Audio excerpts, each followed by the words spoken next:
Crush ka ng babaita ka? Hinahangaan ko si Primo kasi hindi na siya late kapag gumagawa kami ng paper. Nagbago na siya. Akala ko naman kung ano. Well, Akala ko naman crush na iba. Nag-expect ako buwisit. Mali ba sinabi ko? Uy, Megan. Megan. Uy! Bakit hindi mo ako pinapansin? Hindi naman ako late ah. Hindi nga, kaya nga crush na kita eh. Muntik na akong kiligin. Buti na lang naalala kong crush niya ako kasi hindi ako late. Visit. So, bakit mo ako hindi pinapansin? Sabi mo, Primo, kapag may narinig akong Meg, ikaw yon tapos lilingon ako. Megan, tawag mo sa akin eh. Hindi naman ako si Megan mo. Megan ko? Diba si Meg mo ko? Meg ko? Mali ba ako? Wait lang, order lang ako, okay? Babalikan kita. Napaka-cute. Nakaka-irita. Meg. Tignan mo tong, cellphone ko. Pinicturean ko talaga to. Mataas yung mga quizzes ko. Congrats! Gusto kong malaman mo na matalino ako. Hindi ko naman kina-question yun. Hindi na rin ako masyado nagbibilyar. Focus ako sa studies ko. Hindi porket mayabang ako or ganito ako magsalita hindi na ako mabait. Mabait ako. Yun lang. Sige, CR muna ako. Ano ba itong ginagawa mo? Ano bang nangyayari sa'yo, Primo? Wala. Gusto ko lang ma-realize nga na bagay ako sa kanya. Na bagay kami. Primo, pwede pa abot ng eraser? Ano pa? Kahit ano ibibigay ko sa'yo. Gutom ka na ba? I can order for us. Parang may nagbago sa'yo. Talaga? Parang humaba yung patilya mo.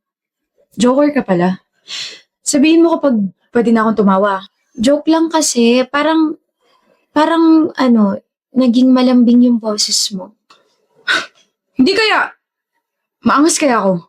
Mali ba ako? Sabi kasi ng best friend ko, matuturo ako mag-observe ng tao para daw hindi na raw ako natitake advantage. Aba, dapat lang.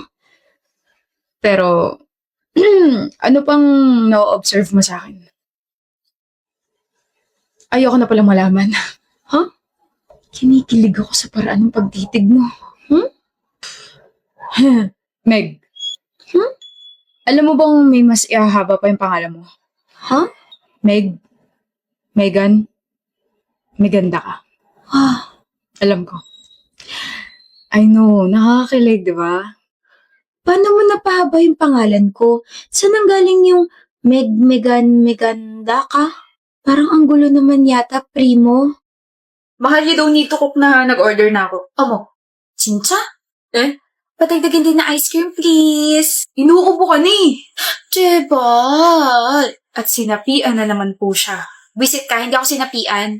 Papakit ako. Anong kay drama na naman ang pinapanood mo at nagko-Korean ka na naman. May I help you? Huwag na, dyan ka na lang. Ako na lang maghahain ng mga plato.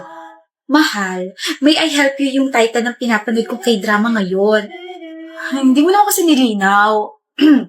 Tukol ba saan yan?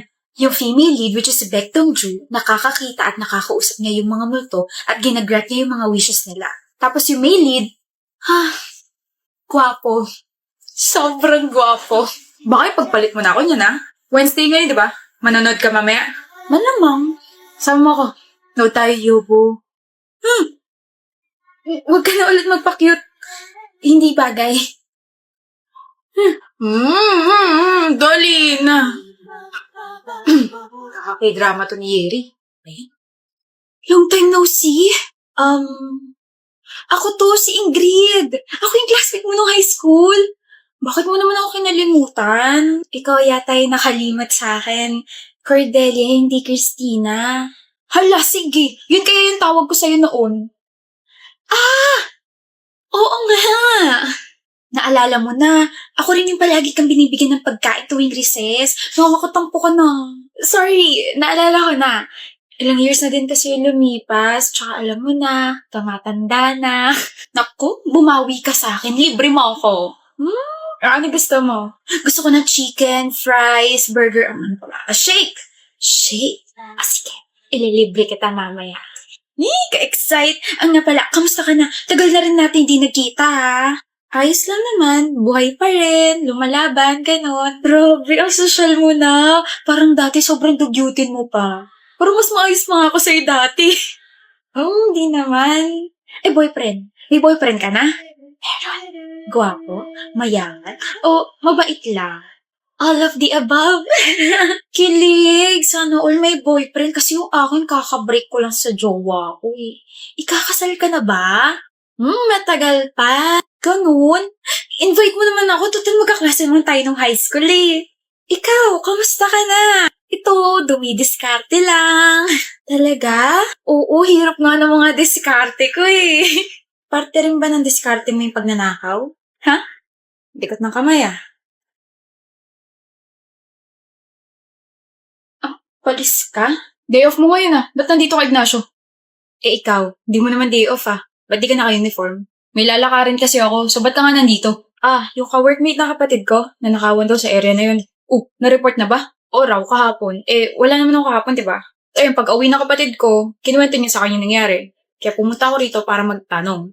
Naku po, madalas talaga pag nanakaw sa area na yan. May bagong modus sila Lalapitan ng mga magnanakaw mga biktima at sasabihin ka schoolmate nila yun nung high school.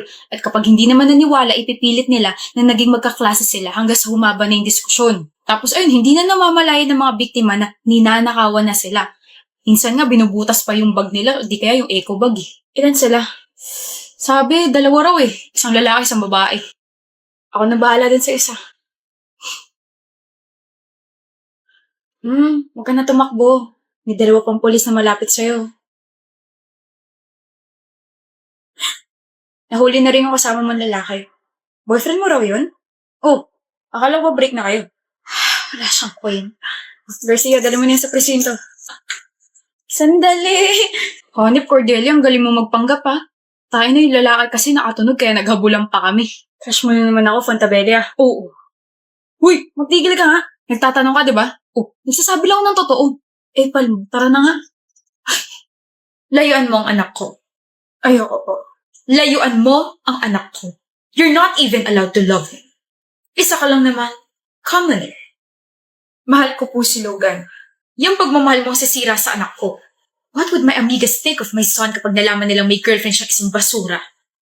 Nakakahiya. Malinis po ang intensyon ko, tita. Do not call me tita. Nakakadiri. Sorry po. 500,000 pesos. Cash. Layuan mo ang anak ko. Grabe ka naman po. Hindi naman po nabibili yung pagmamahal ko para sa anak ninyo. Dagdagan ko pa ba? 750,000 pesos. Malaki na yan para sa isang katulad mo. I heard may sakit yung tatay mo. Kailangan mo yan. Be practical.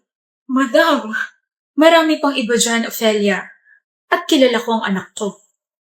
He won't settle for someone like you. Tatanggapin mo ba? 2 milyon. Kapalit ng paglayo ko sa anak ninyo. Shameless. Okay. Expect the money tomorrow. Ihahatid ng bodyguard ko sa bahay ninyo. Makakaalis ka na. Logan.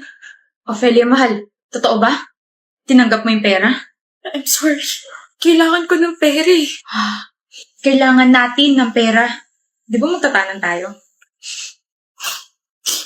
Uto-uto talaga yung nanay mo. Akala niya may sakit si tatay, pero ang totoo, wala naman na talaga akong tatay, Diyos ko. Magkano in-offer sa'yo? 500K. Tapos ginawa niya 750, pero sabi ko gusto ko ng 2 million. Ang laking pera na nun para makapagsimula tayo, di ba? Anyway, bukas niya pa mabibigay yung pera, kaya stay low-key ka muna ha. Huwag kang papahalta, tapos kapag nabigay na, saka ka na pumunta rito, tapos umalis na tayo papunta ibang bansa. Akala mo talaga makikipagtanan ako sa isang gold digger? Ano? Akala mo, hindi ko alam? Alam mong ano? Na mahilig ka makipagrelasyon sa taong mapera na may pamilyang alam mong kaaayawan ka. Kapag nakuha mo na yung pera sa kanila, iiwan mo yung taong mahal mo. Logan, nauto ko naman yung mama mo. Sa tingin mo, nauto mo talaga si mama? Sa tingin mo, dadating yung pera? Kasi planado na lahat simula pa nung una. From our first meeting to my mom's fake evil attitude. Galing, di ba? Pero naalala mo si Lorenzo? Yung huling biktima mo, kaibigan ko yun. You know, it's payback time. Mahal kita. Mahal mo pera namin, Ophelia. Ibigay niya yung 2 milyon. Pinaghirapan ko yun. Pinaghirapan? Don't worry. I left 200 pesos in your bank account. 200 pesos? Pampalubag loob. At least may nakuha ka, di ba?